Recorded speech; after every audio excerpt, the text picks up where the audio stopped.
வெற்றிலை வராகி தாயின் வெற்றி வாக்கு இது. என் தங்கமே, அனைத்து வளங்களும் உன்னை வந்து சேரும் காலம் வந்து விட்டது. பொறுக்க முடியாத அவதியும் அதையொட்டி உன் மனதில் எழுகின்ற கோணல் சிந்தனைகளும் உயிரை மாய்த்து கொள்ள நினைக்கும் எண்ணமும் என்னை மன வருத்தமடைய செய்கின்றது. உன் துக்க குப்பைகளை மூட்டை கட்டி தூர போட்டுவிட்டு என் பாதங்களை பற்றிக்கொள். நான் அனைவருக்கும் கருணைமயமான அன்னை என்பதையும் ஒரே ஒரு முறை கூவி அழைத்தாலும் ஓடி வந்து அணைத்து உச்சி முகரும் தாய் என்பதையும் மறந்துவிடாதே. உனக்கு என்ன தேவை என்பதை நான் முற்றிலும் நினைவில் வைத்திருக்கிறேன். உன்னை துன்ப சேற்றில் மூழ்கிவிட ஒரு காலும் நான் சம்மதிக்க மாட்டேன் குழந்தையே. உன் துக்கம் நிச்சயம் மகிழ்ச்சியாகவே மாறும். உன் வாழ்க்கை சீர்படும் காலம் விரைவில் வரும். இதற்கு முன்னால் நீ கடந்து வந்த கடினமான பாதைகளை சற்று நினைத்துப்பார். அதிலெல்லாம் உன்னை தூக்கி சுமந்து காப்பாற்றி வந்தேன். இனியும் அப்படியே உன்னை நான் காப்பாற்றுவேன்.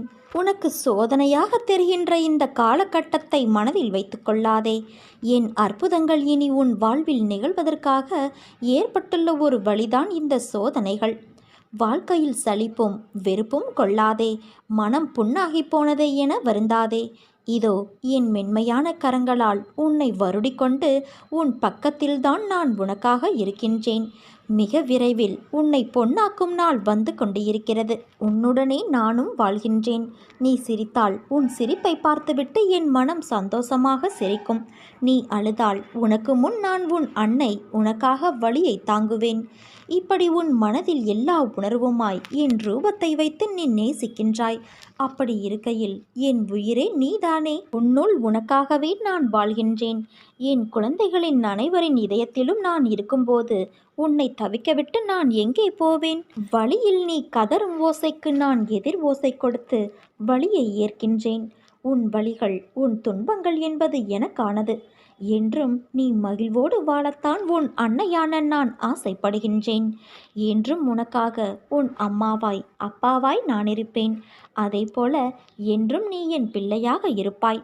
நம் உறவானது பிரபஞ்சத்தின் உறவு. இதற்கு முடிவு என்பது எப்போதுமே கிடையாது. உன்னை பழி சொல்ல தெரிந்த யாரும் உனக்கு வழி சொல்லப் போவது இல்லை. பொறுமையோடு நம்பிக்கையாக இரு. என்னை சரணாகதியடைந்தால் நான் உன்னை பாதுகாப்பேன் குழந்தையே. உனக்கு நல்லது நடக்கத்தான் போகிறது. அதை நடத்தி வைக்கவே நான் உன் வீட்டில் வந்துள்ளேன். உனக்கு நல்லது விரைவில் நடந்தே தீரும்.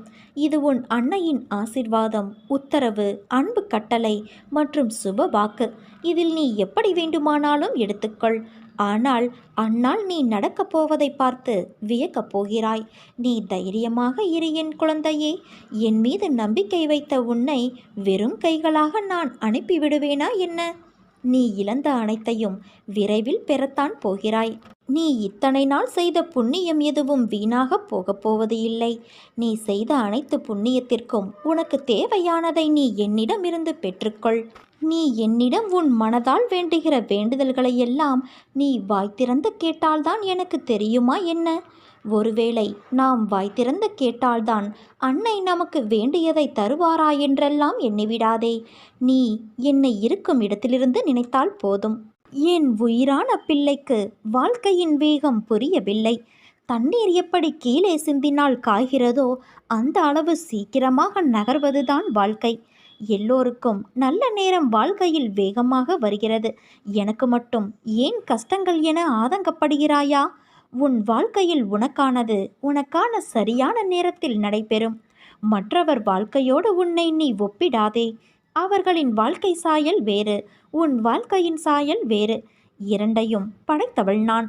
அதற்கான தேவைகள் எல்லாம் நேரம் வரும்போது நிச்சயம் உன்னை வந்து சேரும். எதற்காகவும் நீ கலங்காதே குழந்தையே. உன்னையும் உன் குடும்பத்தையும் மீண்டும் நான் வேரூன்றி நிற்க செய்வேன். அந்த வேரானது பூமியிலிருந்து மேலோங்கி வளரும் தன்மை கொண்டது. உன்னை மாற்ற வேண்டும் என்ற என் விருப்பத்தினால்தான் இந்த நிகழ்வுகள் எல்லாம் உன்னை எட்டி பார்க்கிறது. உன்னிடம் நிறை குறை என்பதை சூழ்நிலைகளில்தான் உன்னால் உணர முடியும். அதை புரிய வைக்கத்தான் இந்த நிகழ்வுகளை எல்லாம் நான் நடத்தி வைக்கின்றேன். நீ என் பொறுப்பு. நிச்சயம் நீ ஜெயமாக வாழ்வாய். ஏனென்றால் என் அன்பும் ஆசிர்வாதமும் எப்போதும் என் குழந்தையான உனக்கு உண்டு என் குழந்தையே. பிரச்சனைகள் வரும்போது துவண்டு போகாதே. தைரியமாக சந்தித்து உன் வேலையை நம்பிக்கையோடு நீ செய். பிரச்சனைகளை பார்த்து நீ பயந்து ஓடினால் அது உன்னை இன்னும் வேகமாக துரத்தும். அவரவருடைய பலவீனத்தை தெரிந்து கொண்டு ஏமாற்றுபவர்கள் இந்த உலகில் இருக்கத்தான் செய்கிறார்கள். அதற்கெல்லாம் நீ அஞ்சாதே. அதே போல தேவையில்லாமல் உன்னை சுற்றியுள்ளவர் எல்லோர் மீதும் சந்தேகப்படாதே. நம்பிக்கையோடும் நேர்மையாகவும் உண்மையாகவும் வாழ்பவர்களுக்கு தீங்கு விளைவிக்கும் எண்ணத்தோடு இருப்பவர்கள் தானாகவே அவர்கள் வாழ்விலிருந்து விலகும்படி அவர்களின் தீய செயல்களை அதை செய்துவிடும். அதனால் நீ அமைதியாக இரு. ஒன்றை புரிந்து கொள். சூழ்நிலைக்கு ஏற்ப அனுசரித்து போக வேண்டும். எப்போதும் எதிர்கொள்ள வேண்டும் என்பதை தெரிந்து வைத்துக்கொள். உன்னை ஒருவர் மன ரீதியாகவும் உடல் ரீதியாகவும் துன்புறுத்தினால் அதன் ஆரம்ப நிலையிலேயே நீ அதை தடுக்க வேண்டும். இல்லாவிட்டால் பேரிழப்பிற்கு அதுவே வழிவகுக்கும். கவலை கொள்ளாதே குழந்தையே, இந்நிலை கூடிய விரைவில் மாறும். நீ ஜெயமாக நல்ல ஆரோக்கியத்தோடு எல்லா செல்வ வளங்களையும் பெற்று சீரும் சிறப்புமாய் வாழப்போகிறாய். தைரியமாகவும் நம்பிக்கையோடும் நீ செயல்படு. இந்த வயதில் உழைக்காமல் வேறு எந்த வயதில் உழைக்கப் போகிறாய்? சோர்வு, தோல்வி இவை அனைத்தையும் தூக்கி எறி. அதனால் வார்த்தையை பேசும்போது ஒவ்வொரு வார்த்தையையும் யோசித்து பேசு. உன்னை கோபப்படுத்தும் சூழ்நிலை வந்தாலும் அமைதியாக இரு. கோபத்தில் பொறுமையையும் நிதானத்தையும் இழக்காதே. அமைதியாக செல்வது என்பது தோற்பது என்று கருதாதே. தோற்பது முக்கியமல்ல, இறுதியில் யார் நிறைவடைகிறார்கள் என்பதுதான் முக்கியம். உனக்கு பிடிக்காத விஷயங்கள் நடந்தால் அந்த ஒரு நிமிடம் என் நாமத்தை நீ உச்சரி. என்னை உன் நினைவில் கொண்டு வா. மற்றதை உன் அன்னையான நான் பார்த்து கொள்கிறேன். நீ உன்னில் பார்க்கும் அனைத்துமாய் அகிலத்தின் ரூபமாய் உனக்கு நான் இருப்பேன். ஒன்றை மட்டும் நீ தெரிந்து கொள் குழந்தையே, உன்னை பழி சொல்ல தெரிந்த யாரும் உனக்கு வழி சொல்ல போவது இல்லை. பொறுமையோடு நம்பிக்கையாக இரு. என்னை சரணாகதியடைந்தால் நான் உன்னை பாதுகாப்பேன். நீ எதை செய்தாலும் எந்த காரியத்தை முடித்தாலும் அனைத்தும் நான் என்று கூறிக்கொண்டு இருக்கிறாய். அந்த எண்ணத்தை உடனடியாக உன் மனதிலிருந்து அகற்றிவிடு. நான் நான் என்று சொல்லிக்கொண்டு இருக்கிறாய் அல்லவா? அந்த நான் யார் என்று சற்று உள்ளே பார். இந்த நான் என்னும் எண்ண விருத்தி எங்கிருந்து வருகிறது என்று கவனத்தை உள்முகமாக திருப்பு. இந்த உடலை நான் என்று சொன்னால் தூக்கத்தில் உடலை குறித்த நினைவு இல்லையே.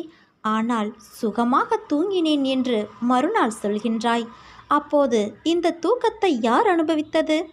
விழித்திருக்கும் போதும் இந்த நான் உள்ளது. உடலும் உலகமும் மறைந்த தூக்கத்திலும் இந்த நான் என்பது இருக்கின்றது. இந்த நான் என்னும் உணர்வு எங்கு உற்பத்தியாகிறது என்று தேடினால் இந்த நான் தன்னுடைய பிறப்பிடமான ஆத்மாவிற்குள் சென்று ஓடி ஒளிந்துவிடும். நான் தான் என்ற அகந்தையை அகற்றிப்பார். எதற்காகவும் எப்போதும் கவலைப்படாதே. உன்னோடு உன் அன்னையான நான் இருக்கின்றேன். நன்றாக வாழ்ந்தவன் கெட்டதும் இல்லை, துயரங்கள் எதுவும் நிரந்தரமும் இல்லை.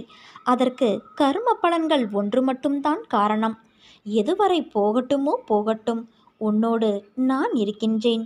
நீ மனம் தளராதே குழந்தையே. அனைத்தும் ஒரு நாள் முடிவுக்கு வந்து சேரும். வாழ்வில் கடந்து வந்த பாதையை நினைத்து கலங்காதே. உன் கை ஓங்கியிருக்கும் சமயத்தில் உன்னை உபயோகித்தும் ஓங்கிய கைகள் இறங்கிய நிலையில் உன்னை உதாசீனப்படுத்தி கீழே வீழ்த்தி அழகு பார்க்கும். இது காலத்தின் கட்டாயம். உன்னை பற்றி அவர்களாக தெரிந்து கொள்ள வேண்டும். நீயாக விமர்சனம் செய்யக்கூடாது. உன்னிடம் அன்பாக பேசினால் போதும். கர்ணனைப் போல அனைத்தையும் கொடுத்து விடுவாய். ஆனால் பிறகு வருத்தப்படுவாய். தேவைப்படும் சமயத்தில் வரும் நண்பர்களும் சரி, உறவுகளும் சரி, உன் நிலை தடுமாறும் சமயத்தில் அருகில் வரவே யோசிக்கும். ஏன், நிழல் கூட மறைந்துவிடும். கண்ணாடி போல பிரதிபலிக்கிறது உன்னுடைய வாழ்க்கை. தைரியமாக இரு. எல்லாம் இழந்தாலும் நீ கலங்காதே குழந்தையே. உன் துயரங்களை போக்க நான் இருக்கின்றேன். உன் அன்னையான நான் இருக்கின்றேன். நீ பொறுமையாகவும் நம்பிக்கையோடும் இரு. எனக்கு ஆடம்பரமான பூஜைகள் தேவையில்லை. அன்பு மட்டும்தான் வேண்டும். என்ன துன்பம் வந்தாலும் மனதில் சலனம் கொள்ளாதே. என்னையே நினைத்துப்பார். என் உதவி எந்த வடிவிலாவது உனக்கு நிச்சயம் கிடைக்கும். தைரியமாகவும் நம்பிக்கையோடும் நீ செயல்படு. இந்த வயதில் உழைக்காமல் வேறு எந்த வயதில் உழைக்கப் போகிறாய்? சோர்வு, தோல்வி இவை அனைத்தையும் தூக்கி எறி. அதனால் வார்த்தையை பேசும்போது ஒவ்வொரு வார்த்தையையும் யோசித்து பேசு. உன்னை கோபப்படுத்தும் சூழ்நிலை வந்தாலும் அமைதியாக இரு. கோபத்தில் பொறுமையும் நிதானத்தையும் இழக்காதே குழந்தையே. அமைதியாக செல்வது என்பது தோற்பது என்று கருதாதே. தோற்பது முக்கியமல்ல, இறுதியில் யார் நிறைவடைகிறார்கள் என்பதுதான் முக்கியம். உனக்கு பிடிக்காத விஷயங்கள் நடந்தால் அந்த ஒரு நிமிடம் என் நாமத்தை நீ உச்சரி. நீ உன்னில் பார்க்கும் அனைத்துமாய் அகிலத்தின் ரூபமாய் உனக்கு நான் இருப்பேன். என்னை உன் நினைவில் கொண்டு வா. மற்றதை உன் அன்னையான நான் பார்த்து கொள்கிறேன்.